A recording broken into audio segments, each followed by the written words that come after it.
नमस्कार साथियों, मैं रोहित मुकुल प्रगति पथ चैनल में आपका तहे दिल से स्वागत करता हूं। आइए हम लोग आज आंग्ल सिख युद्ध देखेंगे।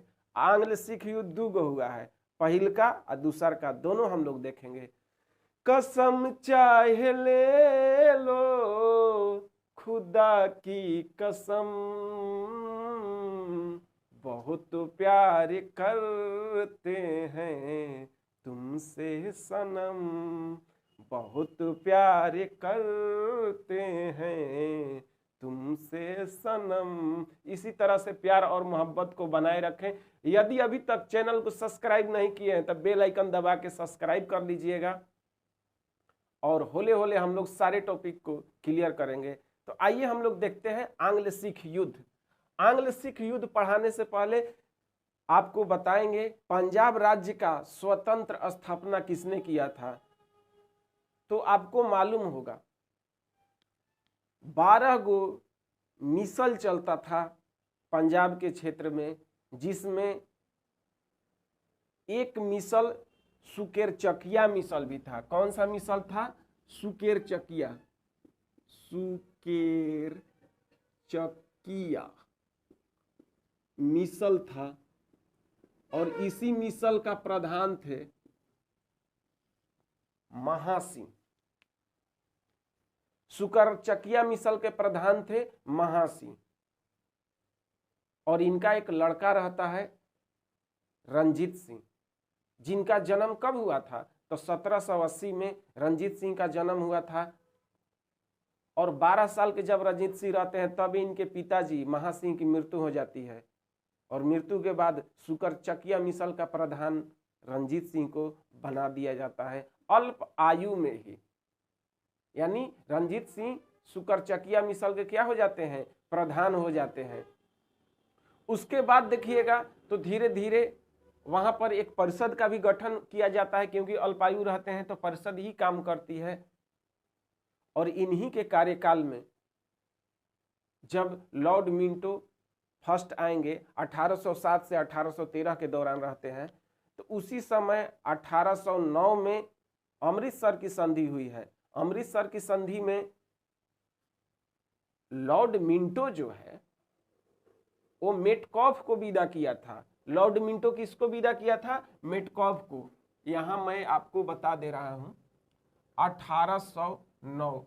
यदि आपको डेट याद करना है तो 25 अप्रैल 1809 को अमृतसर की संधि हुई है। अमृतसर की संधि में किसके किसके बीच हुआ? तो गवर्नर जनरल तो लॉर्ड मिंटो फर्स्ट था, लेकिन इसने संधि करने के लिए मेटकॉफ को विदा किया था। मेटकॉफ और रंजीत सिंह के बीच संधि होती है, उसमें कहा जाता है कि सतलज नदी सीमा होगा। पंजाब राज और कंपनी के, ब्रिटिश ईस्ट इंडिया कंपनी के दोनों का सीमा रेखा रहेगा। कौन सा नदी? सतलज नदी। सतलज नदी के पूर्व में पंजाब का क्षेत्र यानी रंजीत सिंह का माना गया और पश्चिम में ईस्ट इंडिया कंपनी का। यानी पश्चिम में कौन है? लाहौर वाला जो भाग है वर्तमान में जो पाकिस्तान है, वो वाला माना गया। किसका? तो ईस्ट इंडिया कंपनी का क्षेत्र माना जाता है। उसके बाद देखिएगा 39 में रंजीत सिंह की मृत्यु हो जाती है। 1839 आते आते 39 में इनकी मृत्यु हो जाती है। उसके बाद अगला शासक खड़क सिंह बनते हैं। वही खड़क सिंह जिनके बारे में कहा जाता है खड़क सिंह के खड़कने से खड़कती है खिड़कियां। लेकिन 1939 में बनते हैं, 40 में खड़क सिंह की मृत्यु हो जाती है, 21 साल में। अगला शासक नौनिहाल सिंह बनते हैं, लेकिन ये भी ज्यादा दिन तक नहीं रहते हैं। ये भी जो है मृत्यु हो जाती है नौनिहाल सिंह का। अगला शासक फिर शेर सिंह बनेंगे। शेर सिंह को भी 43 में मृत्यु हो जाती है। 1843 में शेर सिंह के मृत्यु के बाद अगला शासक जो है बनाया जाता है अल्प आयु दिलीप सिंह को। किसको? दिलीप सिंह को।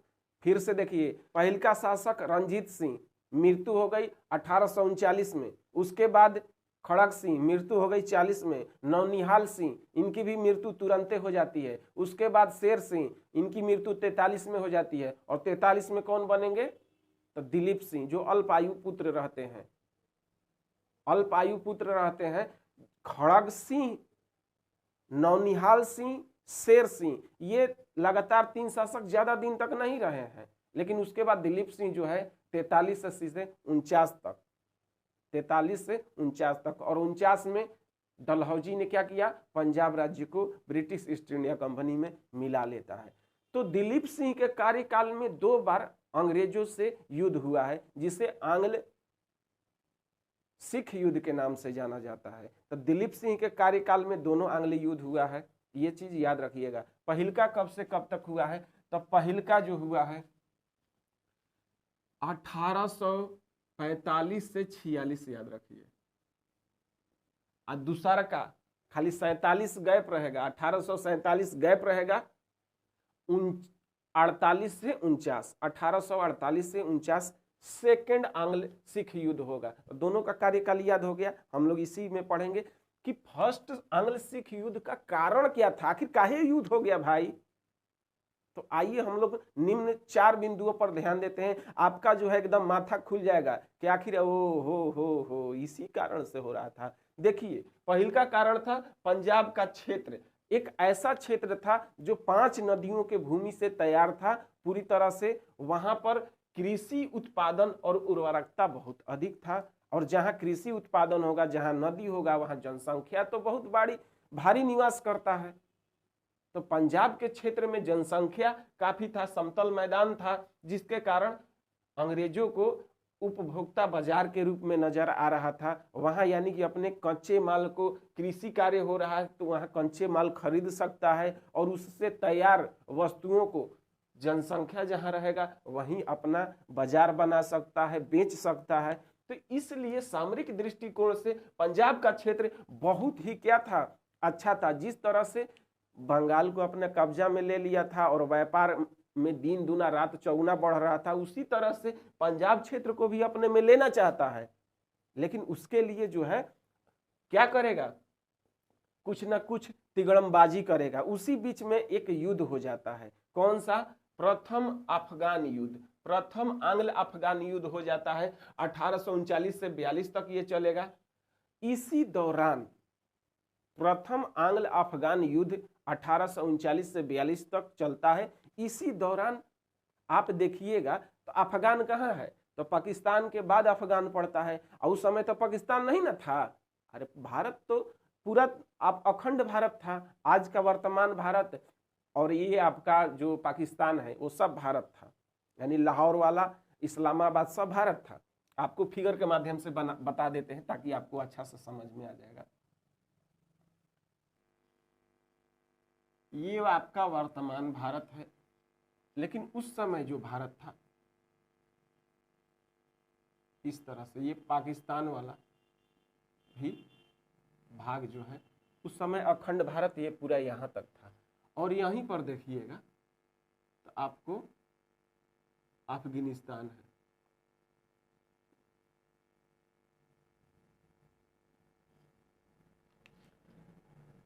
ये आपका सतलज नदी, ये आपका अरब सागर में गिरती है सिंधु नदी, और सिंधु के सहायक है सतलज नदी। तो ये जो सतलज नदी है, आइए ऊपर में आपका सिंधु नदी है, मिठानकोट में मिलती है, दोनों आके पानी अपना जो है गिराती है यहाँ पर। इस साइड में आपका कराची शहर है। हाँ, तो सतलज नदी को उस समय माना गया था सीमा रेखा कि ये जो पूरब में है ये पंजाब का क्षेत्र, और पश्चिम में ये जो क्षेत्र है पूरी तरह से ईस्ट इंडिया कंपनी का क्षेत्र है। और यहीं पर आपका जो था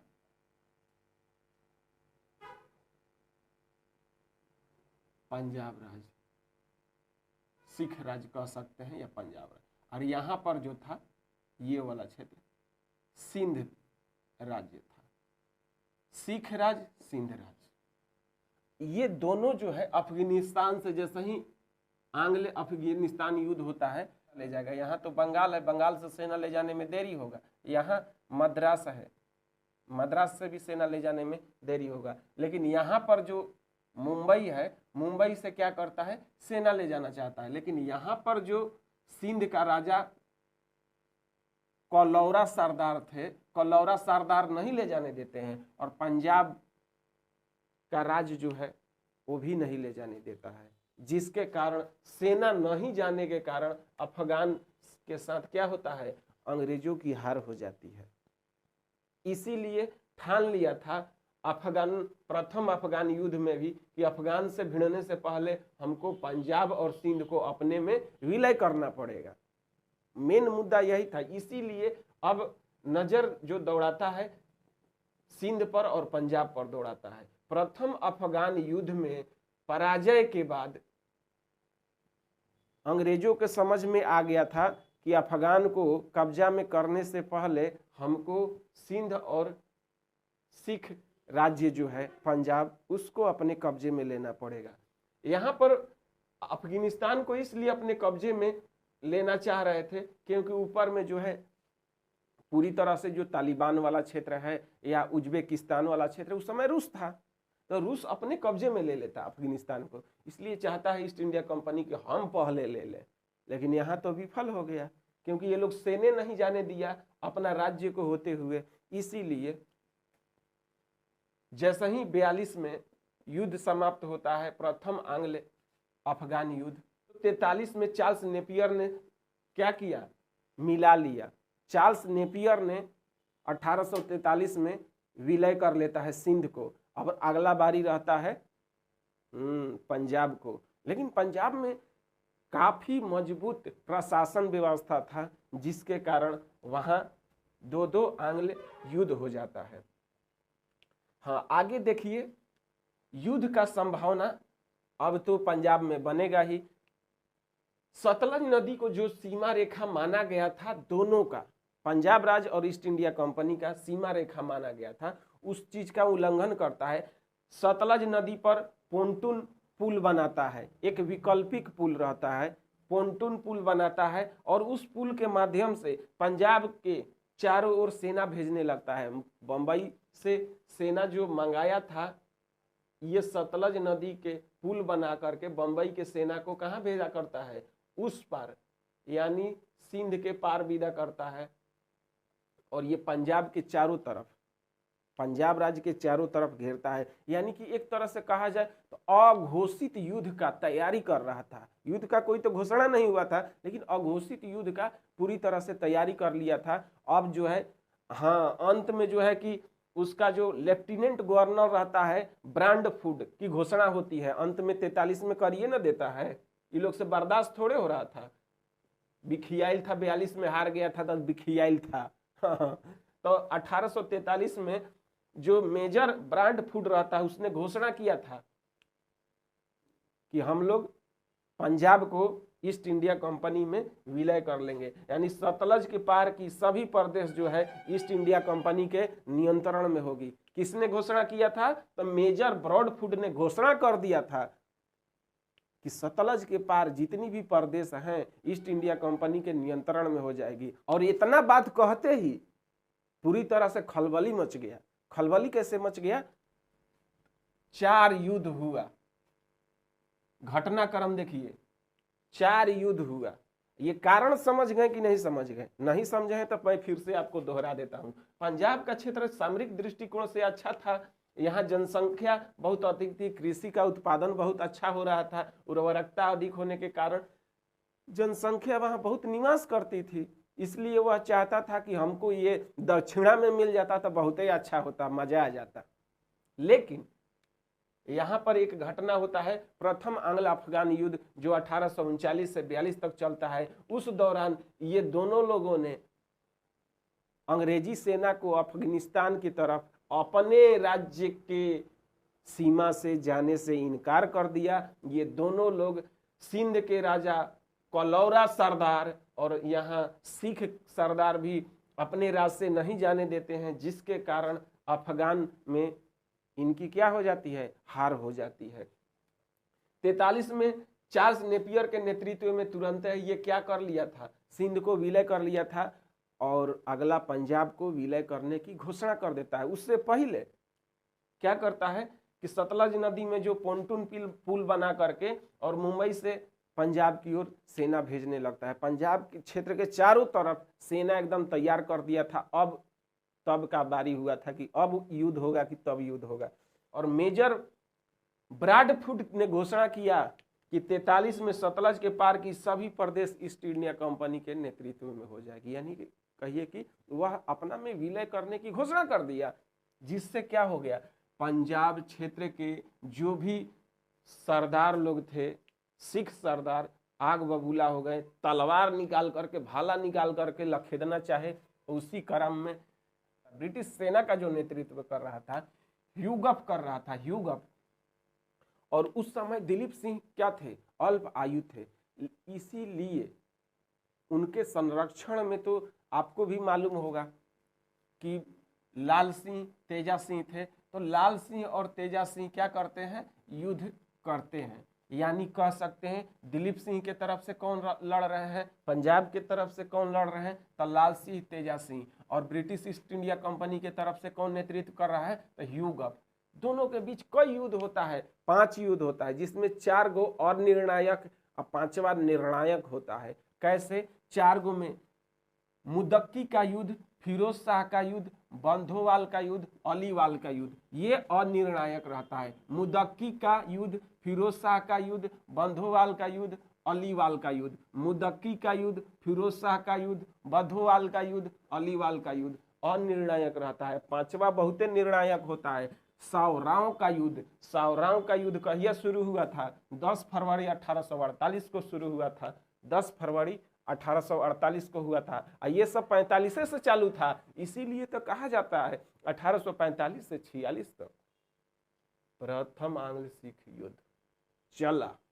और 46 में, हाँ, सावराव का युद्ध 10 फरवरी 1846 को हुआ, लेकिन लाल सिंह अंग्रेज के तरफ मिल गया, बिना मिलने कैसे हार होगा। इस युद्ध में सिख का क्या हो गया, हार हो गया। पंजाब राज्य का क्या हो गया, पराजय, पराजय हो गई।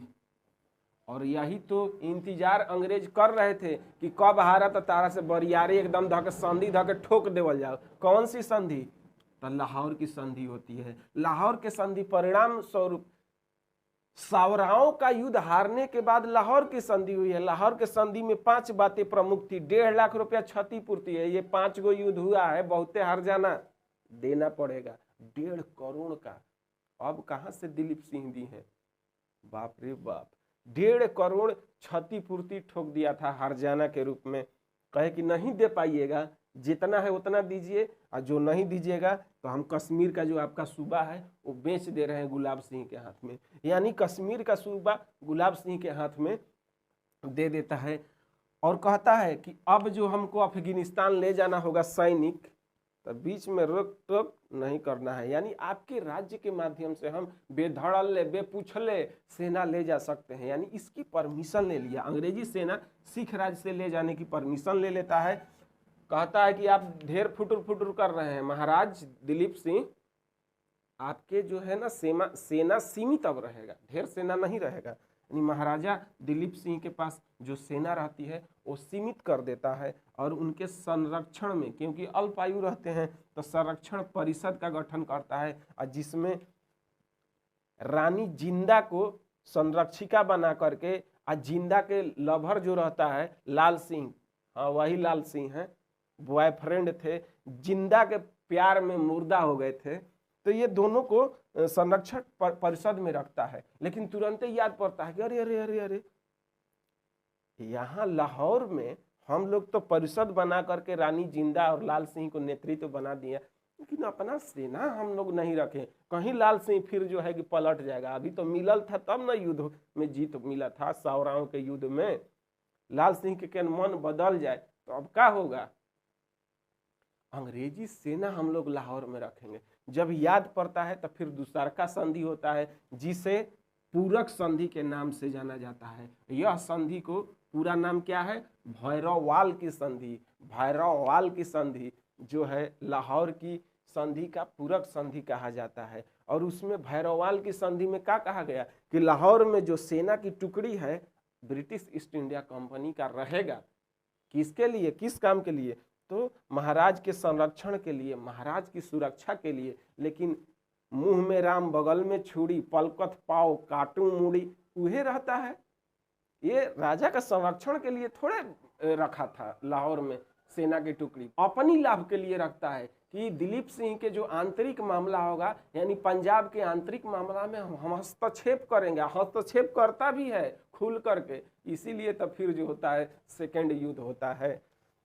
हाँ, पूरक संधि भैरववाल की संधि के नाम से जाना जाता है। लाहौर में एक सेना टुकड़ी और रानी जिंदा को पेंशन पर रखा जाएगा। तो हम लोग देखते हैं कि आंग्ल फर्स्ट युद्ध जो है 1845 से 46 तक चला, और जिसके परिणाम स्वरूप क्या हुआ, तो परिणाम स्वरूप लाहौर की संधि हुई। लाहौर के संधि में 1.5 करोड़ क्षतिपूर्ति कश्मीर के सूबा गुलाब सिंह को दे देता है। ईस्ट इंडिया कंपनी को हाँ ले जाने का रास्ता मांग लेता है कि कभी भी हम लोग पंजाब राज्य के रास्ता से ले जा सकते हैं। महाराजा की सेना को सीमित कर देता है और संरक्षिता परिषद में रानी जिंदा और बॉयफ्रेंड लाल सिंह को रखता है।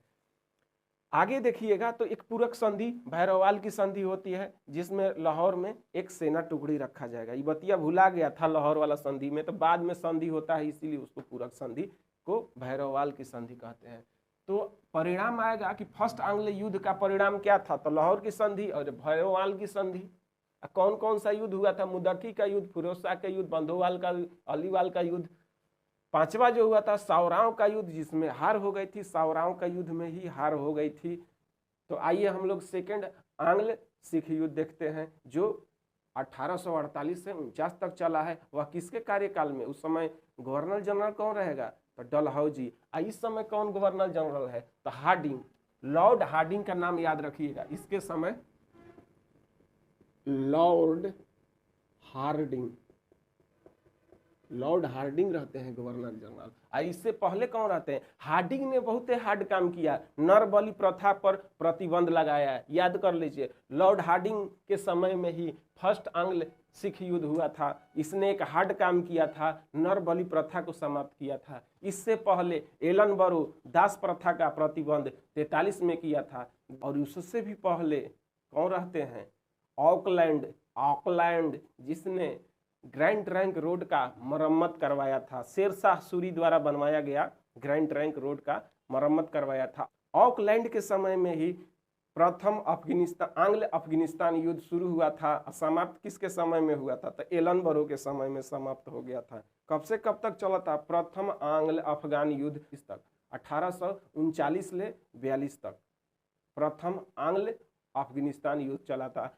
आंग्ल सिख युद्ध सेकंड जो चालू होता है 48 से 49 होता है। 1848 से 49 सेकंड वाला होगा, ये डलहौजी के कार्यकाल में होता है। आइए हम लोग देखते हैं कि क्या कारण थे। अब पहिलका कब से कब तक हुआ था, फर्स्ट वाला आंग्ल सिख युद्ध 45 से 46 और किसके कार्यकाल में, लॉर्ड हार्डिंग के कार्यकाल में होता है पहल का। दूसर का डलहौजी के कार्यकाल में होता है। आइए हम लोग देखते हैं क्या कारण था जो सेकेंड आंग्ल सिख युद्ध हो गया।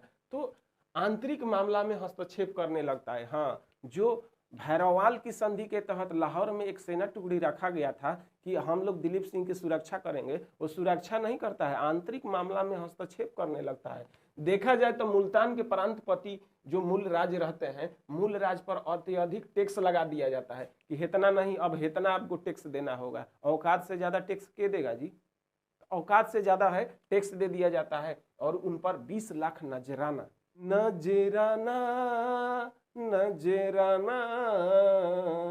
ये है नजराना, 20 लाख रुपया नजराना लगा दिया जाता है। जिसके चलते इन्होंने क्या किया, मूल राज ने अंग्रेजों के खिलाफ विद्रोह शुरू कर दिया। इनके देखा देखी छतर सिंह ने अटारिया वाला विद्रोह देखा देखी चालू कर देते हैं। ये भी छतर सिंह अटारिया वाला ने भी विद्रोह चालू कर दिया। इधर जो मुल्तान के प्रांतपति रहते हैं मूल राज, ये भी विद्रोह करने लगते हैं। इस विद्रोह को देखते हुए दबाना चाहता है अंग्रेज और मूल राज को गद्दी से उतार करके मुल्तान के नया प्रांतपति कहना सिंह को गद्दी पर बैठाना चाहता है। किसे नया प्रांतपति बनाना चाहता है, तो कहना सिंह को बनाना चाहता है। आंतरिक मामला में तो हस्तक्षेप कर ही रहा है।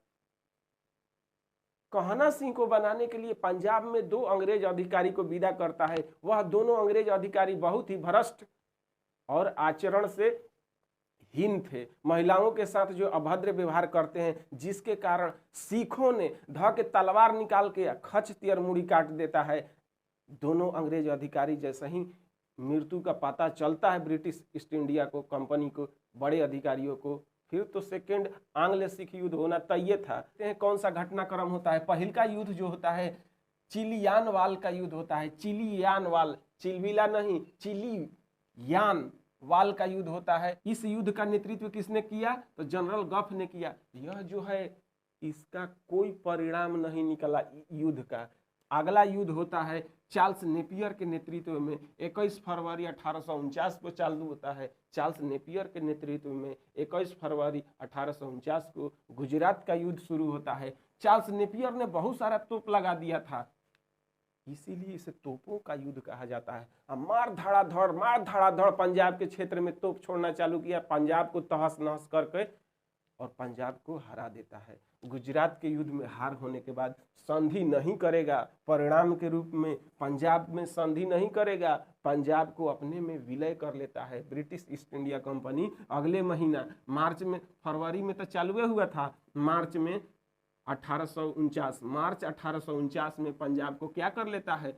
विलय कर लेता है। उस समय डलहौजी रहता है। डलहौजी कहता है दिलीप सिंह अभी अल्पायु है, ए दिलीपवा के माई का जान देले बाड़ू लइकवा के, तू जा तनी एकरा के हम लिया के लंदन शिक्षा प्राप्त करी, पढ़ लिख ली, बड़ा आदमी बन जाई। दिलीप सिंह को लंदन शिक्षा प्राप्त करने के लिए विदा कर देता है। और जो उसकी माँ रहती है 48,000 पेंशन पर शेखपुरा विदा कर देता है। बिहार वाला शेखपुरा नहीं, कश्मीर में शेखपुरा रहता है। 4,000 महीना यानी वार्षिक पेंशन 48,000 पर किसको मिलता है? जिंदा को मिलता है। तो ये घटना जो होता है पूरी तरह से आंग्ल सिख युद्ध सेकंड के समय होता है। शुरू में कौन सा? चिलियान वाल का युद्ध होता है जनरल गफ के नेतृत्व में। सेकंड जो युद्ध होता है गुजरात का युद्ध, जिसे तोपों का युद्ध कहा जाता है, चार्ल्स नेपियर के नेतृत्व में 21 फरवरी 1849 को शुरू हुआ था। तोप लगाने के कारण अत्यधिक क्षति हो जाती है, पंजाब राज्य का क्या हो जाता है? पूरी तरह से पराजय हो जाता है। और मार्च 1849 में डलहौजी ने पंजाब को ब्रिटिश ईस्ट इंडिया कंपनी में विलय कर लेता है। दिलीप सिंह शासक को क्या करता है? शिक्षा प्राप्त करने के लिए लंदन विदा कर देता है। और दिलीप सिंह की मां को पेंशन पर शेखपुरा में विदा कर देता है, कश्मीर का शेखपुरा में। यह युद्ध कब से कब तक? 1848 से 49 तक होता है डलहौजी के कार्यकाल में। फर्स्ट वाला जो आंग्ल सिख युद्ध हुआ है 45 से 46, 1845 से 46, उस समय हार्डिंग का कालकाल रहेगा, लॉर्ड हार्डिंग के कार्यकाल में रहता है। आइए हम लोग देखते हैं कि फर्स्ट वाला के बीच संधि कौन सा हुआ था। फर्स्ट वाला में संधि जो हुआ था लाहौर की संधि और पूरक संधि के रूप में भैरववाल की संधि हुआ था। सेकेंड वाला में कोई संधि नहीं, पंजाब को विलय कर लिया जाता है। यदि मेरा क्लास थोड़ा सा भी अच्छा लगता है, भाई लोग चैनल दबा करके कचकचा के बेल आइकन दबाइए और इसी तरह से प्यार और मोहब्बत बनाइए। थोड़ा सा अच्छा लगता है तो शेयर कीजिए वीडियो को। आपके पास तो बहुत है व्हाट्सएप ग्रुप है, टेलीग्राम ग्रुप है, मेरे वीडियो को थोड़ा सा शेयर करिए, मेरा मनोबल बढ़ेगा। क्योंकि मैं तो मेहनत करके आपको पढ़ा रहा हूँ, कुछ मांग नहीं रहा हूँ। खुशी से आप शेयर कर दीजिए, एक बार दिल खोल करके शेयर करिए, मैं बहुत कुछ आपको पढ़ाने वाला हूँ। आइए आज के क्लास को देते हैं विराम। जय हिंद, जय भारत।